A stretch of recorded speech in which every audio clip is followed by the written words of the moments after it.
Today we'll be checking out the design anatomy of one of Barbour's most popular wax jackets, the Ashby wax jacket.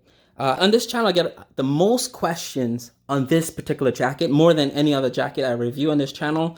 It's very popular by Barbour. They sell a lot of these jackets from what I hear, and that comes with two caveats. First time buyer of the brand, whoever is buying the Ashby jacket, I'm willing to bet it will be the first, last, and only wax jacket they'll buy from the brand. The second thing is, I've been wearing these jackets for 20 years, my favorite being the Badale and Beaufort jacket. And the Ashby jacket, I think, is one of the worst jackets wax jackets, one of the worst wax jackets that Barbour has ever made.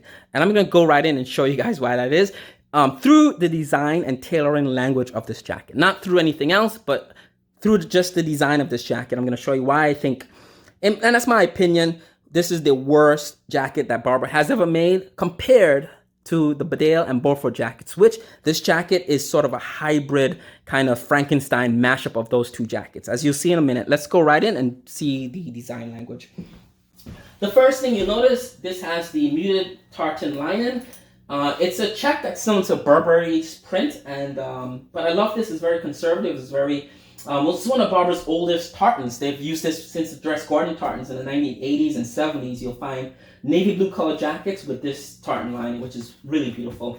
Inside, this jacket is most similar to the Badale jacket and less similar to the Beaufort jacket. The first thing, you have the interior pocket here with a Velcro closure. This pocket is large enough to fit a large cell phone like an iPhone XL or Samsung Galaxy Plus.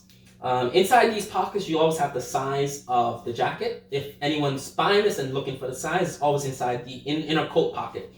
So this is a Barbour Ashby small, and that has a little Velcro closure there, which is really cool. The Badale has the same pockets, but that Badale pockets is usually on this side. For some reason, Barbour switched it to that side. Here you have the Barbour Care tag. It's already rubbed off. You've only had this jacket for about 6 years, 5-6 years. So you have the tartan lining, which is a cotton lining. On this Ashby, it's much thinner and lighter than the Badale and Beaufort. So this is a thinner version of this tartan lining. The fabric is really thin. It's not as beefy as other older traditional wax jackets. Down here you have like a gaiter curtain, a nylon gaiter curtain that keeps the tartan print, because this is cotton, this can get wet. This keeps water from soaking into the cotton, especially if you're riding a horse or in the country, motorcycle, and you're in a downpour. Anyone that's ever been in a downpour know that rain, even though the outside of the jacket is waterproof, rain will soak into the hem and soak right up the back of that jacket. So this nylon gaiter curtain prevents that from happening. Down here you can see the inside of the studded vent flaps. I'm going to go into that. I think it's very useless in this jacket to have that there as a function. It's more fashion. Now this Ashby is one of the first ones that came into production. As a result of that, I was able to get this one, and it's made in England. Now if your Ashby, now they're not made in England anymore, they're made overseas, in Vietnam, Moldova, the various factories around the world. You want to have this subscript here, you'd have like a tag there that says made wherever it's made, or it could be inside that pocket there. Furthermore, on the inside we have evidence that this takes a zip-in liner here. So there's a reverse zip here. You can zip in a liner. This, because it's such a lightweight jacket compared to the Beaufort and Badale, you definitely will want to get a zip-in liner for this jacket if you're going to wear it below 30 degrees and if you tend to get cold. And also because it's a slim-fitting jacket for the size, you're not going to wear a lot of stuff. You're not going to get room to wear a lot, like a heavy sweater on a jacket like this, unless you size up or size. This is a small, and I actually sized down to fit this for the slim fit, but now I've gained a bit of weight. I cannot wear this jacket with anything more than a t-shirt before it stretches out on me. And that's it for the inside. Moving on to the zip. The zip comes from all traditional Barbour wax jackets, and Barbour does really great zippers. So the zip on this is a two-way zip. And it's a muted brass. It's not the bright, shiny brass as you'd see in a Badale or Beaufort. And the zip slides up. Adjacent to the zip, you have the button studs, the snap studs. And so that gives you a stone flap there, which is really cool for keeping out water and rain splashing up. Now the studs are pewter on the classic Barbour jacket, so they're usually like a dark brass to match the zipper poles. But on this, it's more of a pewter silver, like a dark gray. I kind of wish it matched up because next to the zip, you have like three colors. You have like dark silver, you have like copper, and you have like a dark brass. So you have a trifecta of different colors there. I kind of wish it was more aligned, either on the same page basically for the tone of the metal. So you have the two-way zips here, and this is borrowed from the Badale and Beaufort jackets and traditional wax jackets that Barbour has made. So this is not a new technology to this jacket. So first time buyers to the brand that's buying this, you get a bit of that old tech from Barbour. These zippers are really, really great as well. Down here you have something new. I've not seen this in a Badale or a Beaufort, but will see this in a Bristol jacket. It's sort of a zipper shield this will prevent your zipper from snagging onto like a wool sweater that you'd wear under a jacket. So that's cool to have this flap here. And this flap is well detailed. It matches the corduroy collar. It's a corduroy flap. So this is a dark navy blue, and the collar is a dark navy blue collar. So I like that it matches up that. It's really good. Next to the zipper, you have two big garage pockets. You can fit big items in here. And they're accordion style pockets, so they have that. The more you put in there, you put a lot of stuff in there and it stretches out. You also have vent holes down here in case you have a wet item in there, or drain it out. Very functional pockets as well. There's no secret hand warmer pockets on the side there, it's just a flap there. Above that, you have two chest warmer pockets with the moleskin, and it's like a fleecy fabric, it's really warm. Hand warmer pockets right there.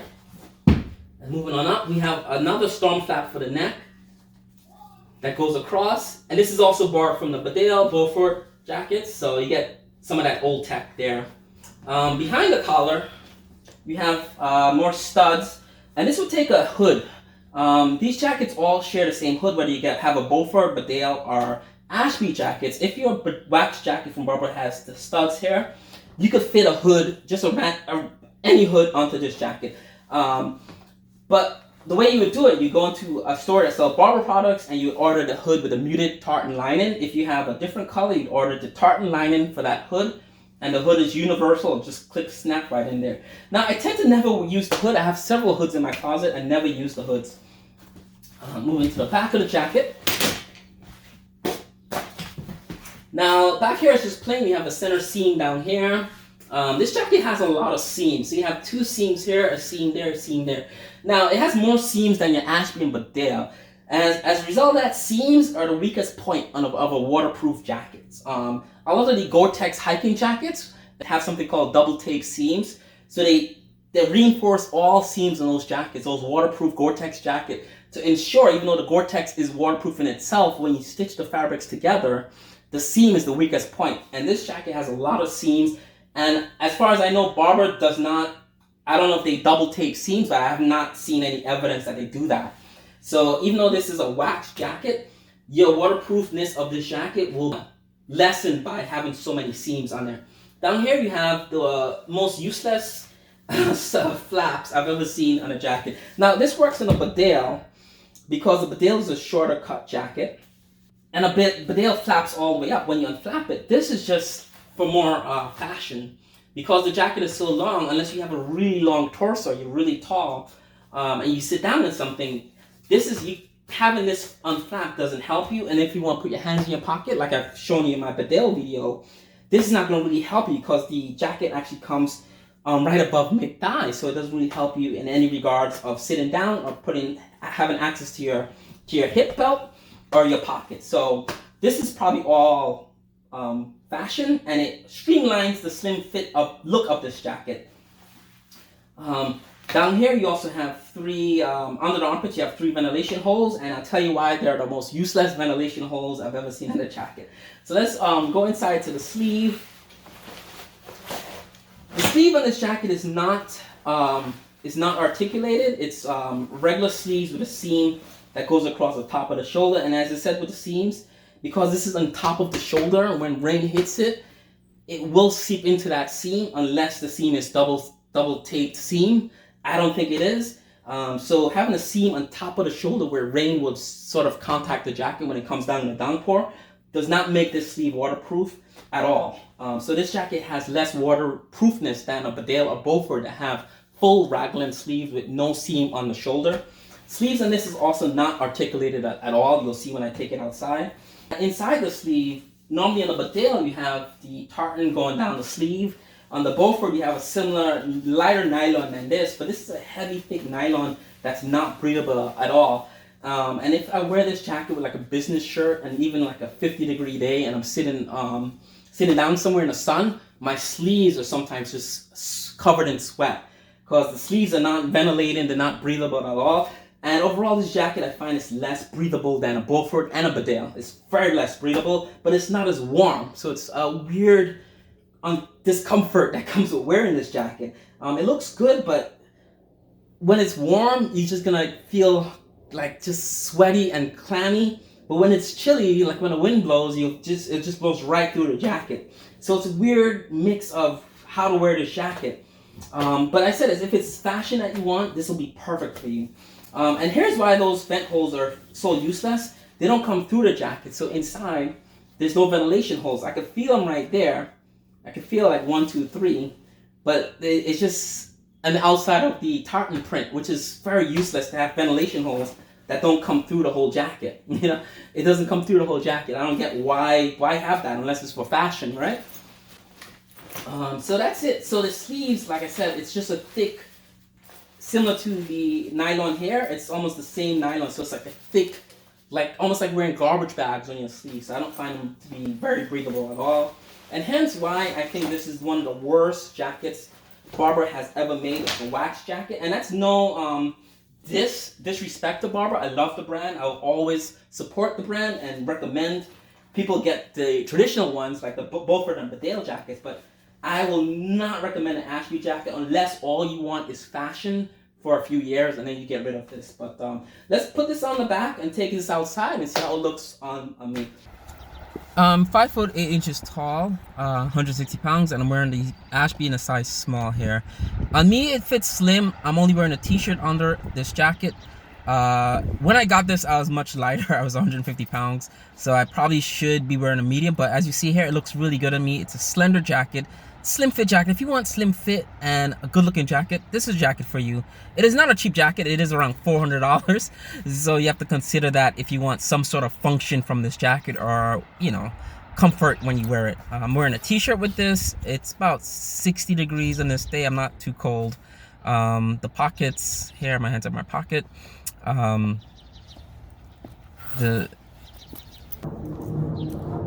Give you guys a close-up of the jacket on me. Sleeves are rolled up on one sleeve. Sleeves are long for the size. You could expect that. The sleeves are not articulated. I'm gonna put my hands up above my head and you'll see the jacket right up in a minute. So sleeves are much more articulated on a Badale or Beaufort jacket. The handlebar pockets are fine up here. I see the jacket looks really tight on my back. Alright guys, that's it. I'll see you guys in the next one. Bye.